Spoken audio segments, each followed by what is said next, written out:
नमस्कार दोस्तों। तो आज की कहानी है मौन की महिमा।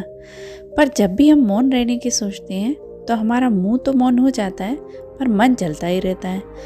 मतलब मन में बातें चलती ही रहती हैं और जब हम बात करते हैं तो ज़्यादा बात कर लेते हैं। तो यदि आपको भी मौन रहने का पूरा लाभ उठाना है तो सुनिए ये कहानी, तो आप समझ पाएंगे कि हमें मौन तो रहना है पर पूरी सजगता के साथ। किसी गांव में एक किसान था। उसकी कीमती घड़ी भूसे की एक ढेर में खो गई। वह घड़ी उसे बहुत प्यारी थी। उसने उसे खूब खोजा, यहाँ तक कि मैदान में खेल रहे बच्चों को बुलाया और उनसे कहा कि यदि तुमने ये घड़ी को खोज दी तो मैं तुम्हें इनाम दूंगा। तो सारे बच्चों ने पूरा भूसे में घड़ी ढूंढी। पूरा भूसा सब और फैल गया, लेकिन वो घड़ी कहीं नहीं मिली।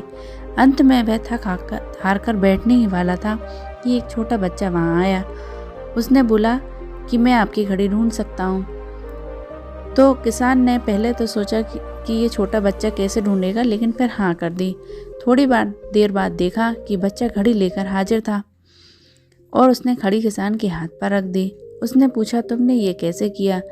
तो उसने कहा कि मैंने धरती पर कान गड़ाकर बैठ गया और मैंने घड़ी की टिक टिक की के ऊपर ध्यान लगाया कि आवाज़ कहाँ से आ रही है, तो मुझे घड़ी मिल गई। तो बात का निष्कर्ष सिर्फ इतना है कि यदि हम मौन रहकर किसी चीज़ पर ध्यान केंद्रित करें तो हम समस्या का समाधान आसानी से ढूंढ सकते हैं। इसीलिए अपने मस्तिष्क को साधें, यहीं से आपको जीवन साधने का मंत्र प्राप्त होगा।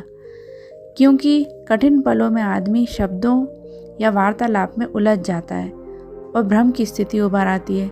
इसलिए नपे तुले कम शब्दों में बात करने की महत्ता को ही प्रतिपादित किया गया है।